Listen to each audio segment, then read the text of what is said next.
There shouldn't be a website called theoceancleanup.com, but there is, and it will probably make you sick or even embarrassed. Since plastic was invented over a century ago, it has made its way through countless lakes and streams and into the world's oceans. The biggest collection of plastic is twice the size of Texas in a grim place called the Great Pacific Garbage Patch. While this may not affect your life directly because you do not live in the middle of the Pacific Ocean, you should still be very concerned that a very large section of the biosphere is becoming completely destroyed by sheer human irresponsibility. This speech is especially important for you, those who are uninterested in or simply don't care about recycling, to listen to what I have to say here today, because the world of future generations is counting on our action. Plastic consumption and improper disposal is becoming a problem. I became interested in and concerned about humanity's lasting impacts on Earth years ago when I learned about the different ways plastic is used and abused.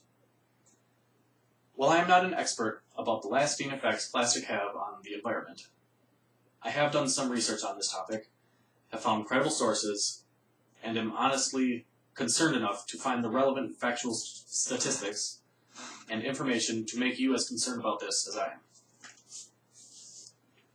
Some plastic is unavoidable. Everybody has to use plastic in one way or another. The more you are aware of the plastic you use and dispose of every day or every week, the more you start to realize how great an individual's impact has on the Earth. The reasons action is needed includes the role that it plays in oceanic and land pollution, its harmfulness to marine animals and wildlife, and the process in which it is made.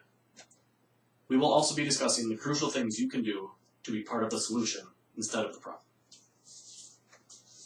Plastic affects the Earth in many negative ways, and it is often forgotten as a polluter through the process of its creation, in addition to the plastic surplus that results from a lack of effort in recycling. As we know, pollution takes many different forms. Fracking accidents also remind us that there is never a shortage of Earth-damaging behavior exhibited by humans. As the article 5 Ways That Plastics Harm the Environment, and One Way They May Help, by @GirlScientist explained, one of the ways plastic is produced is by fracking. Fracking is known to be harmful to the planet.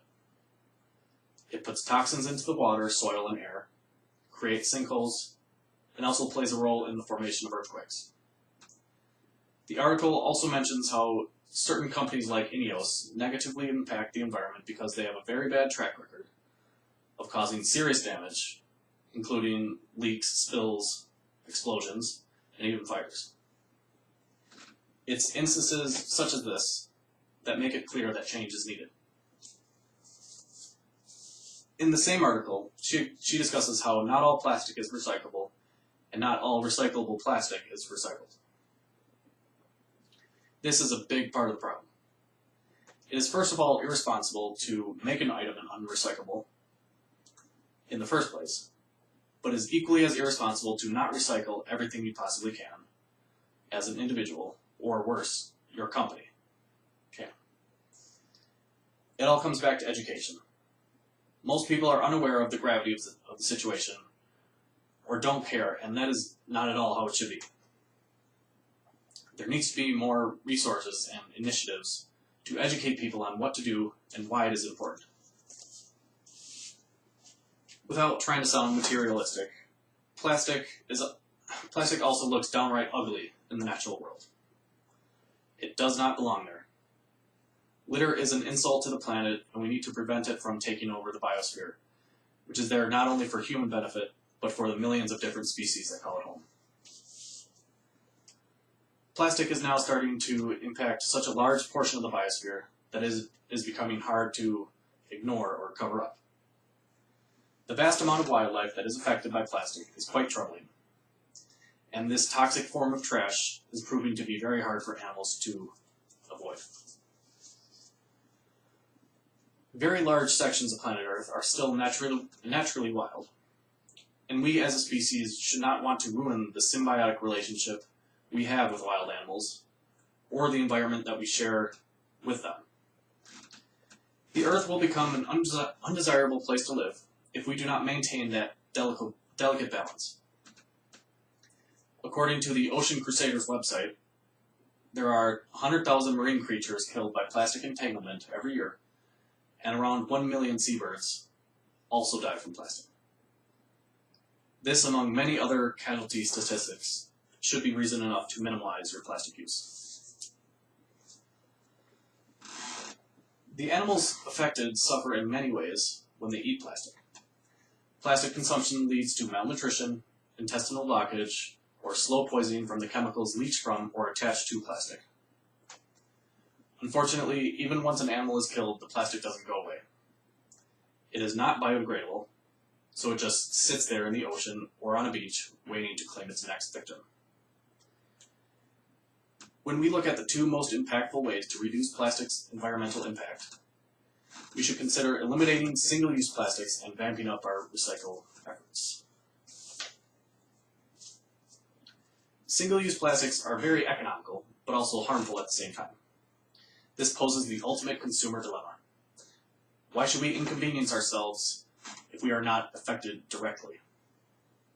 As Linda K. Bregan said in her article, Bans of Single-Use Plastics Rise in Popularity, Protecting the Oceans, products typically used are discarded, such as water bottles, grocery bags, and straws. They're starting to be recognized for how destructive they really are, and in countries and localities are starting to ban their use. Some countries in Africa, Asia, Central and South America, Europe, and Oceania have already started. On the individual level, it takes self-discipline, education, and willpower to change bad habits, and I hope you will become more mindful of your personal carbon footprint in the future. Similarly, recycling also requires self-discipline, education, and willpower to adapt good, impactful recycling habits.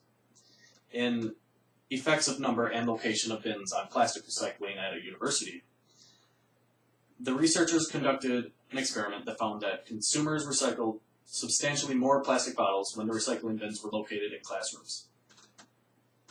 This is interesting because it proves that people are not typically willing to go out of their way to recycle. I am aiming to change this mindset in as many consumers as I can. Recycling is not only easy to do, but it feels good to give a resource a second chance at being used again. Please recycle everything you possibly can. It's not that hard.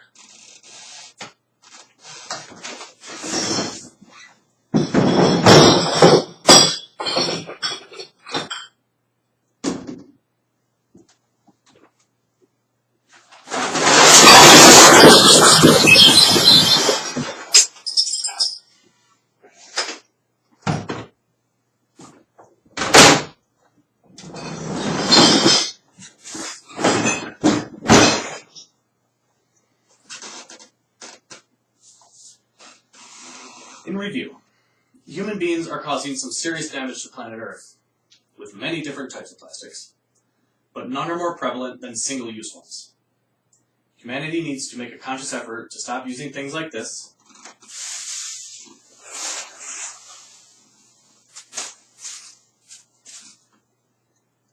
and instead of using these, plastic straws.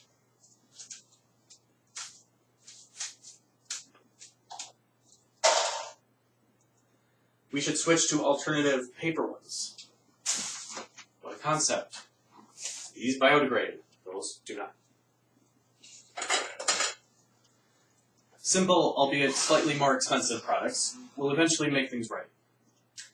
With this, we can fix the problem together. Minimizing your plastic use and committing to recycling will help the plastic problem our world is facing. Oceanic and land pollution will decrease, as would marine animal and wildlife deaths. And the health of all parties involved, including Mother Earth, will improve. Human irresponsibility is tough for anybody to admit to. However, all we need to do is simply change our habits for the better. Less of this,